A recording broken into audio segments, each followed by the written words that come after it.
Say a bit about I'm I live in Cambridge in the UK. I grew up all over the world because my father was in the military. And I spent quite a lot of time working in South Africa and around other parts of Africa.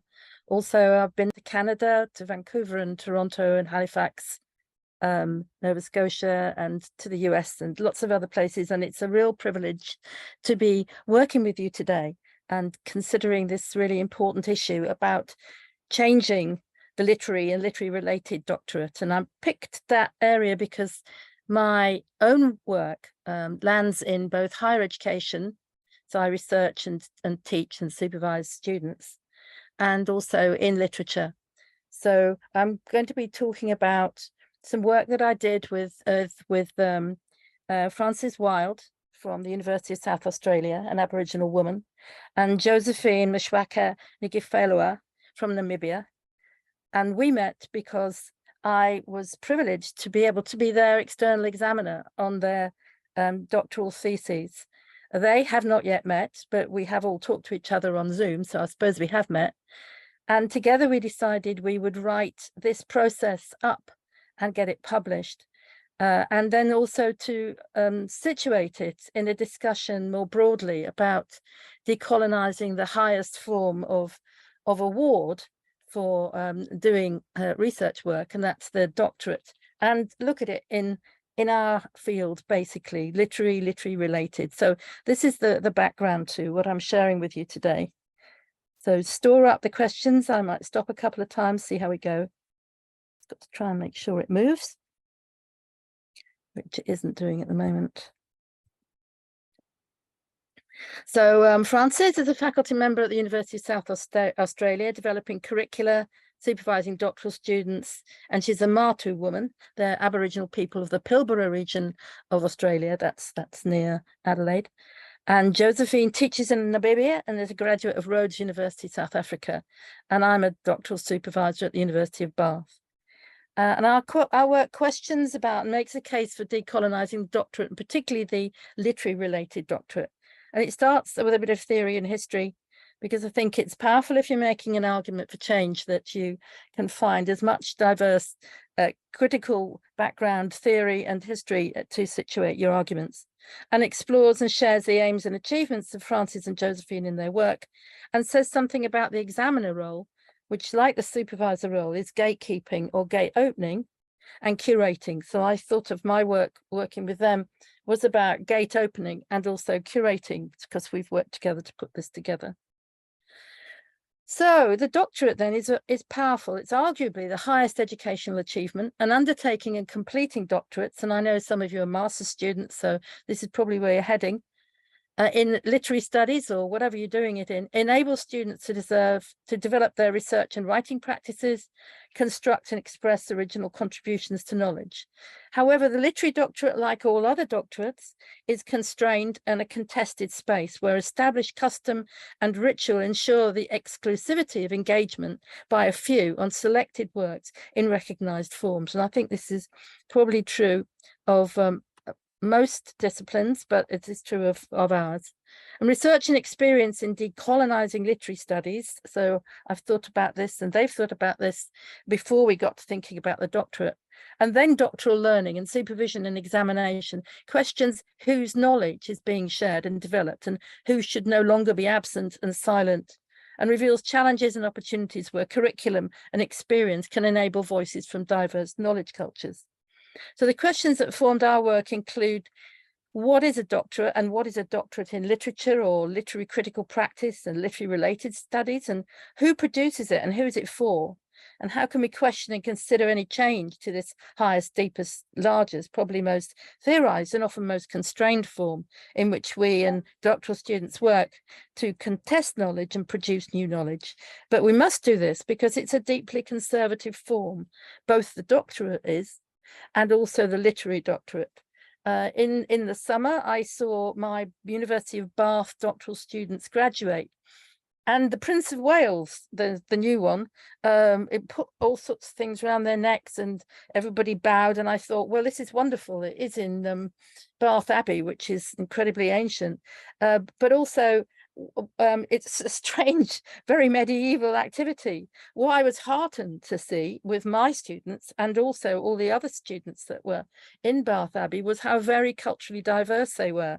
And that might be Bath, or it might be the doctorate, I'm not sure, but we had a very rich slices of the world in that particular space, with of course their parents and their families, because everyone comes when you get your doctorate to celebrate that. So I wondered then, are their voices heard?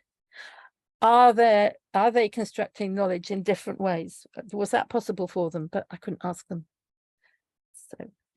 So it's simultaneously a long, hard research and writing journey, which tests you in your thinking and articulation and leads to much or more anxiety than creative wonder, because it's a test of yourself and it's mystifying in its conceptualization and production.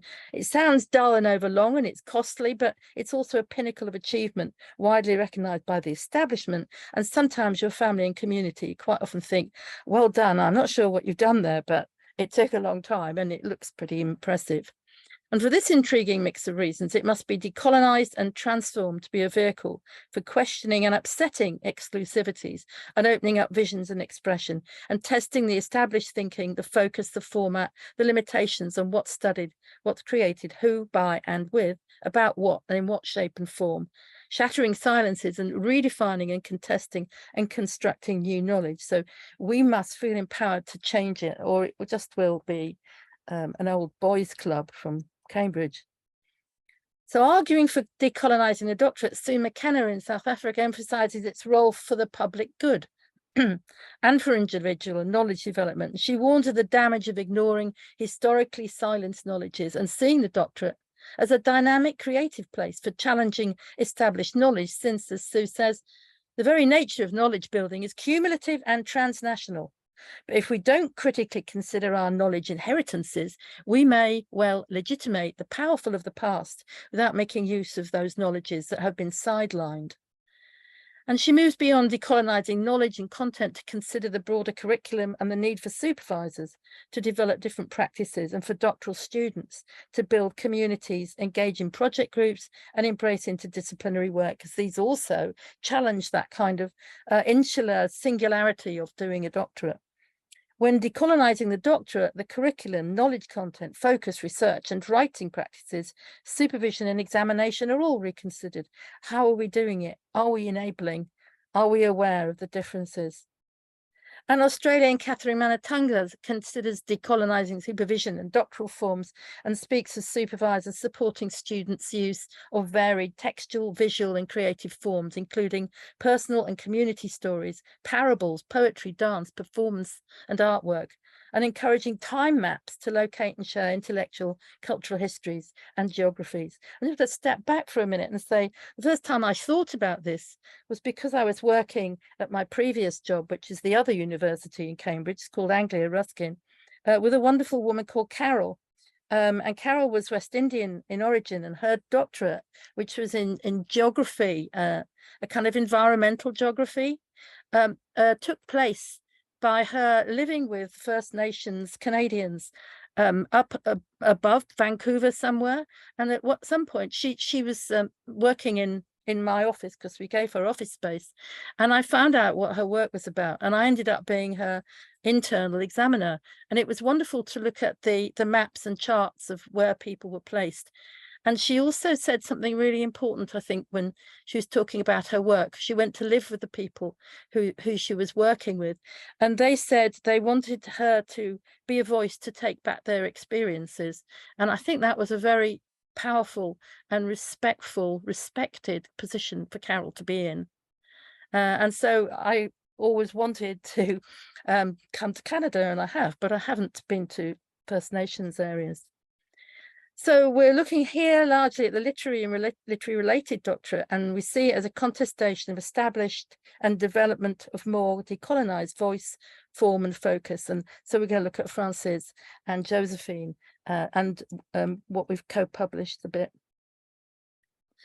Researching across the boundaries of knowledge and forms of expression is important for the contestation of outdated and the construction of new thinking, creating and articulating new knowledge. And much of the work on decolonising the doctorate uses higher education theory, research and practice, and is located in and focuses on the social sciences, considering diversity in communities and social justice. And Carol's was geography, but it was sort of social as well as environmental. Scientific research and thinking, doctorates in the sciences now receive more attention and respect with their power to identify, name and tackle viruses and climate change. And their creativity and productivity depends in large part on the inclusion of international researcher perspectives and practices. And for dealing with the Anthropocene, for example, Indigenous worldviews and practices. I'm also a massive fan of Margaret Atwood, who writes a lot about Indigenous worldviews and practices to deal with climate change and ecological injustices. So, higher education literary critical practice. In decolonising the literary doctorate, we learn from international and Indigenous theories and practices and the research thinking and practices of other disciplines. So our work then, this is an kind of an introduction to what the three of us wrote together.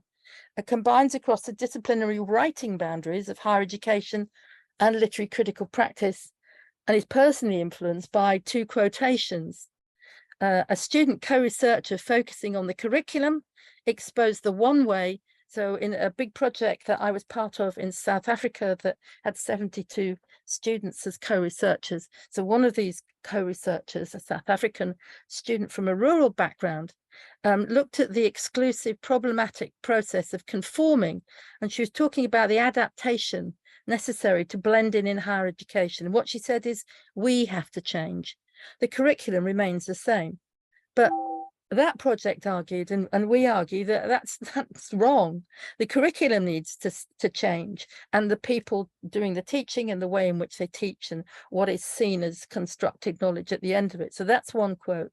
And the other one comes from a post-colonial Jamaican British poet who I worked with in London, Merle Collins. And she furthers the argument about curriculum seeing historical stories of power as colonial lies, when in a great poem called Crick Crack Monkey, which is a story about a monkey climbing up a tree and lying, and he breaks the tree when he lies. So she writes of instead prioritizing alternative African originated female perspectives and tales. And I think it's a telling little quote. Tales of hunting will always glorify the hunter until the lioness is her own historian.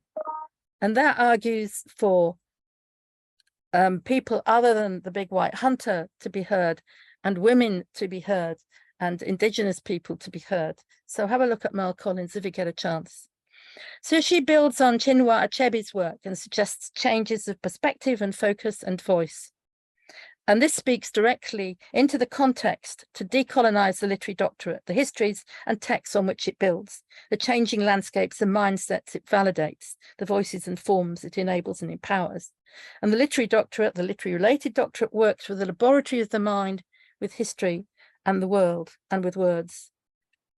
Another writer that I've had a lot of work done to do with is Nala Hopkinson, who is Guyanan, Trinidadian, Jamaican and Canadian, an Afrofuturist. And she argues that it's necessary to challenge and modify established forms and voices, as well as produce and develop something different from that of the Northern Western shape and focus of writing. So in her introduction to So Long Been Dreaming, she responds to a friend's question about her work. And the friend says, what do you think of Audre Lorde's comment that Martha's tools will never dismantle Martha's house? And what that means, I mean, that goes back to the language of American slavery and the idea of Martha, and he has a house and somebody else does the making. And what she says is, in my hands, Martha's tools don't dismantle Martha's house. In fact, I don't want to destroy it so much as I want to undertake massive renovations, then build me a house of my own. So she's saying, you know, we don't need to destroy this. I'm going to build my own. And it's about doing things differently. So that's what that quote's about. So she's seeking change, challenging old constructions and constructing new. And this also applies to the literary doctorate, the curriculum, the content, the focus, the shape, and the voice. And there are lots of individual systems and practice in place to support, recognize, and celebrate some of these new builds. So decolonizing this doctorate then starts with questions about who's writing, from whose perspectives, what form, which language, and how doctoral students and other researchers can explore and construct texts, their mode of expressing different perspectives and worlds through words and other forms. So it doesn't necessarily have to be words. And it changes our research practice and research subject and objects and the ways in which we write about or express our responses. So some of the examples we're going to look at here come from Aboriginal, some from South African doctoral students, and we're asking how have they changed things. So it means changing everything. It's not just a deconstruction of the forms and the modes of research. It involves constructing and enacting engagement with decolonised practices. So the choice of text, if you were using text, would include culturally contextualised forms of expression, song, image, personal community storytelling, fable, published and unpublished poetry, and any other form of writing. And the focus of decolonised literature doctorates then, critical processes and practices often involve history and politics and relationships to the land. So they're looking at different things in different ways using different modes. First, after Carol, I started looking at decolonised doctorates from Maori and Pacifica backgrounds, because I have some colleagues in New Zealand who had ensured that students from Maori and Pacifica backgrounds were able to write what they wanted to write in their own fashion, and latterly so that they can write in Kaupapa Maori. So the examiners needed to be able to read the text written in that language. And there's a quote for you, a reference if you're looking for it. Aboriginal Australian literary theses might well also be using Aboriginal languages, but at the moment, all I've seen is ones in English. For these as literary doctorate work by other Indigenous students, First Nation, Canadians, Zulu, etc., the individuals often bring together the voices of the elders, as they were doing in Carol's work, the elders were speaking to her, as well as the literary texts, the personal and community voices around the doctoral students who form their thinking, writing, and the concerns of which they write, including family members in the broader community. And I'll give you an example of that in a few minutes. So in their decolonised literary related doctorate, students might well combine across disciplines, and they might or might not make central the issue of decolonising. And in those theses that I've examined, because I can't produce this myself, doctoral authors theorize their work using Western, Northern, Southern, Eastern theorists. In other words, they don't just stick to the Northern, Western theorists. They are using theorists from community backgrounds and from different Indigenous communities around the world, and explain readers' preconceptions about their work, often including or focusing on their own background, family and experiences, and sometimes developing methodology which blends the Indigenous with the conventional to decolonize methodology and forms of expression. So you look at things differently, you look at them in a different way, and you bring other people into the process. And that's interesting for doctorates because they're seen as very individualized, but they're not always constructed that way. And so this is where our work went. I did a piece on decolonizing literature curriculum in a book on decolonizing literature, and the three of us wrote something in decolonizing curriculum knowledge that Marlon Moncrief, one of my colleagues at Brighton, put together. So Josephine wrote about the teaching of a play, a drama, which was being taught in schools, and she teaches it in schools, and she wanted to look at things to do with gender and also the reception of this play with the students. And she says, in exploring the drama God of Woman and its teaching in the classroom, I discussed post-colonial feminist critics' view that only Western-trained feminist voices were being heard. Thus, issues in African women's texts were being misinterpreted from a Western feminist point of view. Combining across literary studies and education, my analysis of and teaching the drama notes bias against the practice of polygamy, which misunderstood and criticized local customs. So if you're reading Northern Western critics, their bias comes into the critical appreciation of local customs. When in one of the literary texts, I came across some writers who portrayed characters in an uncritical way, whereas others do it by intending and encouraging the audience to engage critically. Some authors may unconsciously reflect on how some societies are, to an extent of even implying that such societies should change. So there's a critical tone when they're looking at the work that's produced, for example, in Namibia that she was working with. Contrastingly, men and women live different lives compared to the 1940s and 60s, when some of these texts were written. So she uses worldwide feminist critics like Gayatri Chakravorty Spivak, and uses their words in order to bolster her own up. And Spivak says, we will not be able to speak to women out there if we depend completely on conferences and anthologies by Western informants. And so she says, African writers appear to be in a race to write the experiences of Africans as mirrored in the real world of being an African man or woman in different societies. And she also quotes Amos and Palmer. So there are lots of feminist, post-colonial, worldwide critical voices one can bring in order to talk about change and what is already changed and the power of change. And she comments on the practice and teaching of literature and shows cultural confusions and silencing, which lead to reluctance to question either the text or the values replayed through the ways it's read. So it's power again. And so she looks now at God of Women. She says demeaning language is used by the chief in God of Women, while literature teachers gloss over the language, refusing or failing to interpret it, so students are neither guided to notice it nor rewarded if they do. Chief Lewanika uses this figure of speech to demean his wives when they failed to produce a son. He assembled them and asked them about their sexuality, using metaphors such as, your granary has been depleted. You proved yourself barren beyond an ordinary desert. I know it cannot be you with your exhausted womb. And she says, Josephine says, these metaphors demean and humiliate women. But there was no explorations in the classroom. So she's saying, you have to look at what's going on in these texts, the gendered, the Indigenous power issues. And so textual analysis from her position as a postgraduate African woman and a literary critic and a teacher situates her perspective, enabling her to blend educational and literary critical approaches. Now we'll think a little bit about Frances.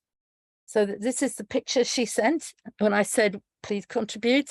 And that's of a fallen tree outside where she lives in Adelaide. And a lorikeet.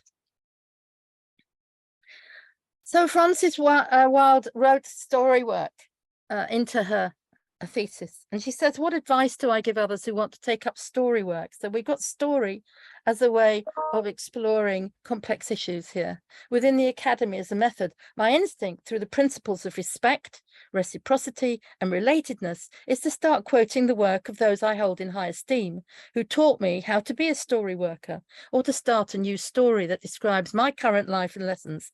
Instead, I must speak now as a journeywoman who's passed her apprenticeship, albeit with recognition that learning is lifelong.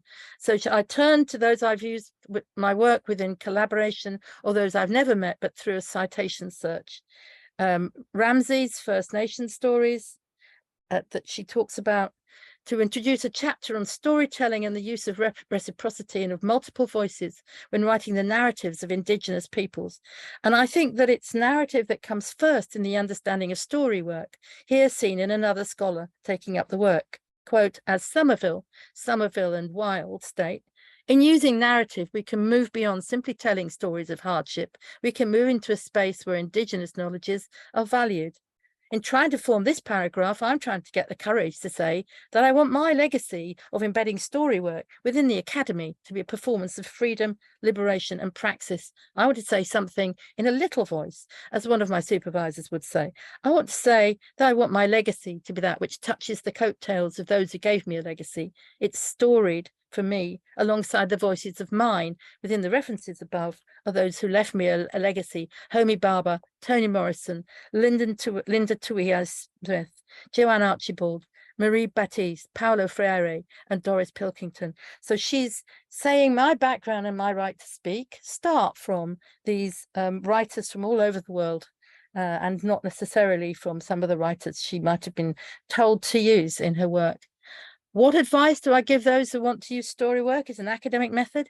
Firstly, I would say listen and respect. Engage in deep listening with elders, with scholars, and with the universe. I'd say remember that this place is sacred. Before telling a story, enter into a state of mindfulness, and your first story or narrative should always be your own, your prologue, your autoethnography, your relatedness, your voice, privilege for liberation. Once you do this, you find your center, and it allows you to exercise praxis for others. It brings reciprocity. This process scrapes away a layer to reveal what's underneath. It reveals a palimpsest On this new layer is the fun, for a trickster lives there, one who uses words to teach, to empower, and to live a life of joy. And I think that's so beautiful. As soon as I read it when I was enabled to examine her work, I thought, we've got to meet, and we're doing a presentation next year in Adelaide in March.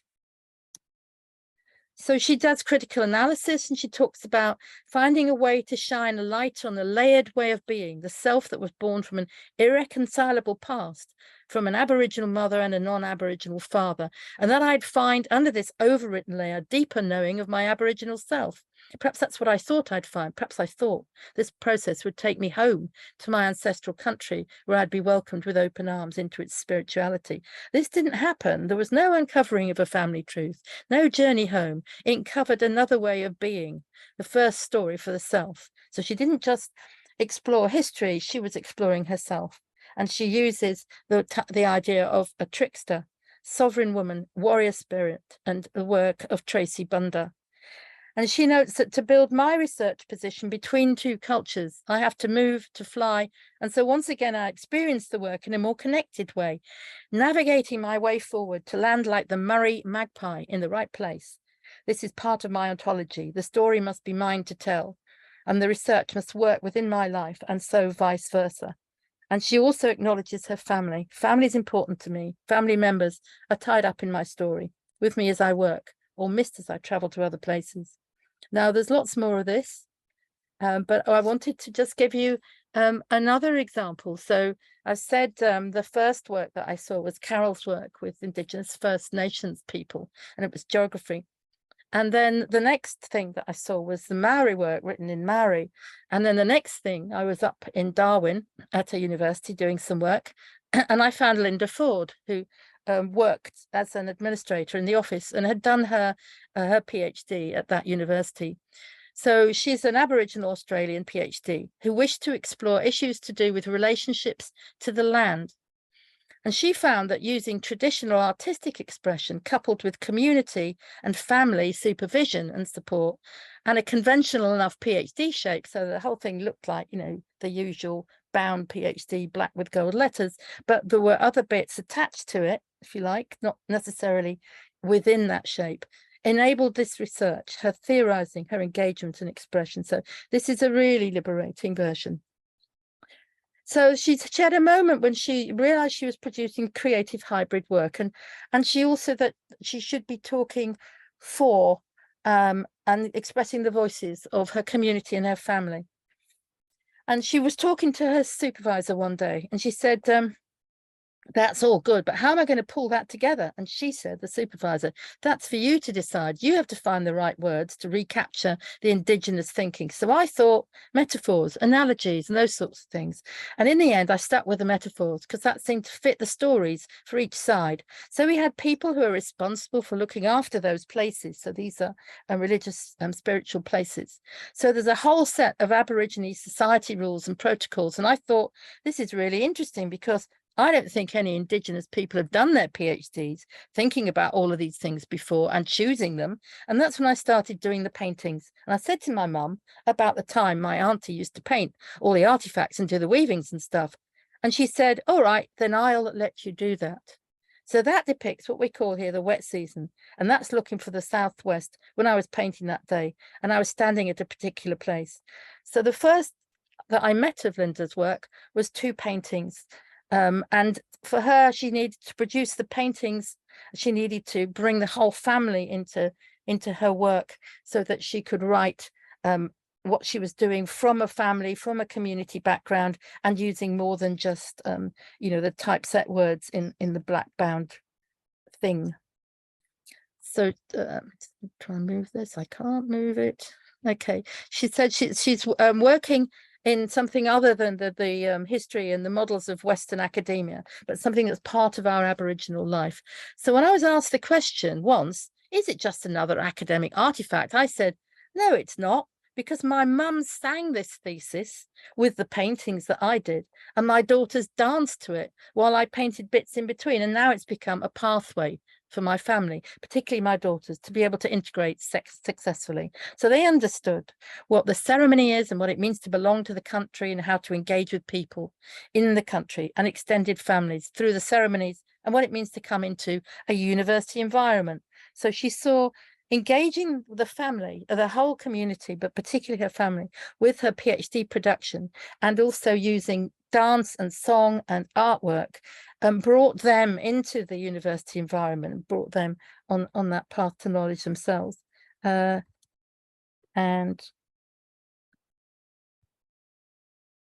that's the dry. So that was on the wall. It takes up a huge wall.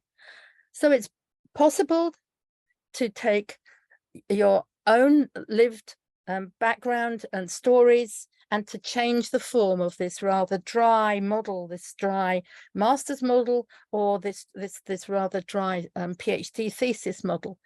Situate it in a critical framework. You do all that kind of work that says this is it has a background, it has a history. Take the history from your own history and also from your own critical voices, and also international critical voices of people who made those developments, made those changes themselves. Because for all research work, we have backup. So this is part of the backup. And then to explain why you're doing it the way you're doing it, which you would do in any other piece of research, but perhaps to change what you're doing, and perhaps to change the voices you're using, and perhaps to change what you're saying and why it matters. And the more we change what we say and how it's done and who it's for, the more the form of the doctorate will be able to be a vehicle for the things that you want to say and the things you've found and the things that matter. So there we are. There's a great long reading list, and I'll stop.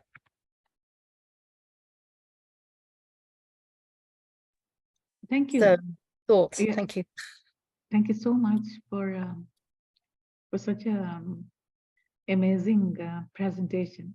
So, in your opinion, decolonizing, you mentioned, is like form. It's not just changing the content, curriculum, song and dance, which is included. Where does one begin? Like, where does one begin? Where do you start? What's the first step in this decolonizing process? I think there's two first steps, and I'll go back to what Frances said really there, and also what Sue McKenna was saying, that you want to talk about, write about, explore about different things. You want to look at, I mean, not everybody wants to, and you don't have to, but if what you want to do is to tell different stories and to explore knowledge differently, then you have a look at what's already been done in different forms from your own culture and from cultures that have experienced similar forms of colonizing and silencing and exclusivity in the past. So how have they expressed themselves? How are you expressing yourselves? What do you want to say? And I think the critical backup, which is the standard kind of research move, is really useful. And I've given you quite a lot of international critical backup there, because when I looked around, I thought, I've seen people have been deliberately changing the forms and the focus historically for a long time. Let's just bring together the things that I know and the people that I've worked with. So look for critical backup, know what's there already, and then know what you want to say, and find forms around you and voices around you with which to say it. Tell us a little bit more about the critical backup. Like, that's so fascinating. What do you mean by critical backup? So when I first decided I was going to write about decolonizing the doctorate, which is a few years ago, I looked largely at critical voices in Africa. So and in literature, they've been around for a while. So African American, West Indian, which is African originated, and then Nigerian, etc., voices who were talking about writing differently and thinking and creating knowledge differently. So they're the critical backup. So Achebe, who's wrote a lot in the 60s, and then Freire, who's over in South America, their voices are articulate, well established, and they are arguing against being silenced on certain issues and being silenced in certain ways, and making a case for writing about different things in different ways. So that's the critical backup. I looked a lot, and still am looking in also in Asian voices and in African critical voices. So you know, there are a lot of people around writing deliberately decolonized work. I mean, people like Mbembe and Mignolo and so forth. So finding them, and I found what I found because I was working on post-colonial women's writing for quite a long time. But then there's these higher education critics, and there's also people writing about different writing forms. So if you've got the critical backup, you know, if you want to say something new or something different, as researchers, we always need to read into the field. I'm saying the field is bigger than that very colonial field, or that very limited field of the establishment. And as you what's happened in South Africa, there's been a lot of stretching of the field, and a lot more voices are in there. There's Egyptian writers people use, and as well as Southeast Asian writers, and a lot of Indigenous African writers. And I think for the Aboriginal Australian researchers that I know, they are a few years behind the African writers, but because what happens is, you know, you need to know there is a voice there, then you need to know what they're arguing, and then you need to be able to work with it and build on it and have a dialogue with them. So that's the critical backup, really. It's not throwing, it's, think of Nalo Hopkinson. You don't throw everything out. You make something new, but you know what was there before as well, and different. And you maybe challenge it and contest it and write against it.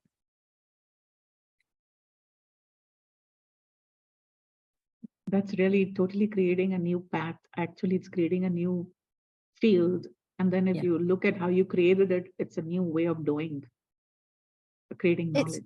It becomes new. So as it's pushed into what Josephine and Frances are doing, and what some of the other people that I've worked with, you know, in mostly Australia and New Zealand are doing, it becomes a different shape. It becomes different expression, and it's new knowledge.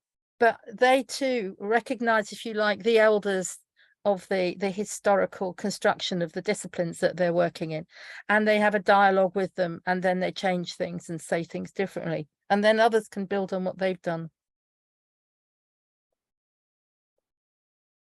Thank you for sharing. Now I'll ask the participants if you'd like to pose any questions.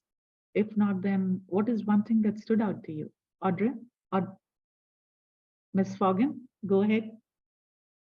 You can unmute or use chat.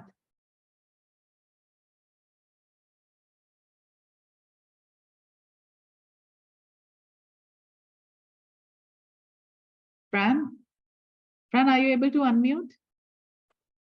Oh, thank you, Manisha. Sorry,